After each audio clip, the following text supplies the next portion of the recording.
సాధారణంగా మనం ఎప్పుడైనా మన అమ్మమ్మ వాళ్ళ ఇంటికి వెళ్ళినప్పుడు, లేదు అంటే ఏదైనా పల్లెటూరులో వెళ్ళినప్పుడు రాత్రిపూట ప్రశాంతంగా మేడ మీద కూర్చొని ఆకాశం వైపు చూస్తే మనకి ఎక్కువగా కనిపించేవి నక్షత్రాలు. అయితే ఆ నక్షత్రాలు చూస్తున్నప్పుడు కొంతమందికి ఒక డౌట్ వస్తుంది. అసలు ఈ అనంతమైన విశ్వంలో మనం మాత్రమే ఉన్నామా, లేదా మనకన్నా మేధావులు, మనకన్నా తెలివైన ఏలియన్స్ ఎక్కడైనా ఉండే ఛాన్స్ ఉందా అని. ఉండే అవకాశం చాలానే ఉంటుంది. ఒక సైన్స్ ప్రకారం చూసుకుంటే ప్రతి నక్షత్రం ఒక సూర్యుడు లాంటిది. సూర్యుడి చుట్టూ మన భూమి లాంటి ఎన్నో గ్రహాలు తిరుగుతూనే ఉంటాయి. కేవలం మన మిల్కీవే గెలాక్సీలోనే సుమారు 10,000 కోట్ల నుంచి 40,000 కోట్ల నక్షత్రాలు ఉన్నాయి. అందులో భూమిలాగా ప్రాణులు బతకడానికి అనుకూలంగా ఉండే గ్రహాలు కనీసం 4,000 కోట్లు ఉంటాయని సైంటిస్టులు అంచనా. మరి మన ఒక్క గెలాక్సీలోనే ఇన్ని కోట్ల భూములు ఉన్నప్పుడు కనీసం ఒక్క గ్రహం మీద కూడా ఏలియన్స్ బతికొండ్రా? ఖచ్చితంగా ఉండే తీరాలి. కానీ ఇక్కడ ఒక పెద్ద ప్రాబ్లం వచ్చింది. 1950లో ఎండ్రికో ఫెర్మి అని ఒక ఫేమస్ సైంటిస్ట్ వాళ్ళ ఫ్రెండ్స్ తో భోజనం చేస్తూ ఒక క్వశ్చన్ అడిగాడు, వేర్ ఈజ్ ఎవ్రీబడి, అంటే అందరూ ఎక్కడున్నారని. భూమి పుట్టి 450 కోట్ల సంవత్సరాలు అయ్యింది. మన విశ్వం పుట్టి 1380 కోట్ల సంవత్సరాలు అయ్యింది. అంటే మనకంటే కోట్ల సంవత్సరాల ముందు పుట్టిన ఏలియన్స్ ఈ పాటికే అత్యంత పవర్ఫుల్ టెక్నాలజీ డెవలప్మెంట్ చేసి మన భూమికి దగ్గరగా వచ్చి ఉండాలి కదా. కనీసం వాళ్ళ రేడియో సిగ్నల్స్ అయినా మనకు అందాలి కదా. మరెందుకు మనకేం కనిపించట్లేదు?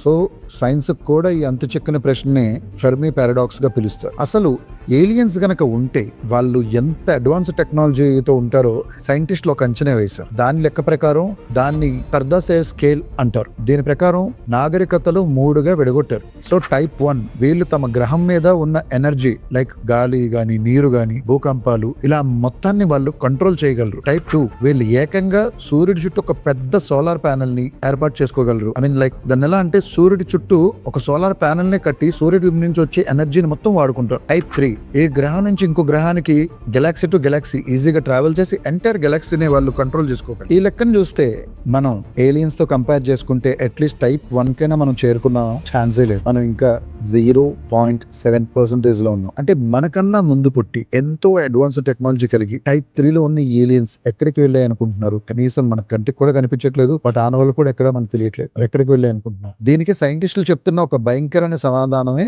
The great filter. ఈ విషయంలో ఒక ప్రాణి పుట్టి అది మనిషిలా మారి దాన్ని డెవలప్ చేసుకునే ప్రాసెస్ లో ఒక అడ్డుగోడ ఉంటుంది. ఆ గోడని ది గ్రేట్ ఫిల్టర్ అంటారు. సో ఎవరైతే ఈ గోడను దాటుతారో వాళ్ళు టైప్ 3 ఏలియన్ గా ఉంటారు. సో దాటలేని వాళ్ళు ఏమవుతారు? సమూలంగా నాశనం అయిపోతుంది. అంటే ఏలియన్స్ మనకన్నా ముందు పుట్టుంటే అవి డెవలప్మెంట్ అయ్యి ఒక స్టేజ్ కి వచ్చిన తర్వాత లైక్ న్యూక్లియర్ యుద్ధాలు జరుగు, లేదా ఏఐ టెక్నాలజీ వల్లనో, లేదా ఒక భయంకరమైనటువంటి వైరస్ వల్లనో అవి నాశనం అయిపోయి ఉండాలి. అందుకే అవి మనకి కనపడట్లేదు. అయితే ఇక్కడే మన మనుషులకు కూడా ఒక పెద్ద ప్రమాదం పొంచి ఉంది. అది ఏంటంటే లైక్ ఈ గ్రేట్ ఫిల్టర్ అనేది మన ఫ్యూచర్ లో ఉందా, లేదా మన గతంలో ఉందా? ఒకవేళ మన గతంలో ఉందనుకోండి మనకి ఏ ఇబ్బంది లేదు. అదే ఫ్యూచర్ లో ఉంటే అంతటి పవర్ఫుల్ అయిన ఏలియన్స్ నే నాశనం చేసేసిన ఈ ఫిల్టర్ మానవ జాతి మొత్తాన్ని కూడా చాలా ఈజీగా అంతం చేస్తుంది. ఇదంతా వినడానికి చాలా భయంకరంగా ఉంది కదా.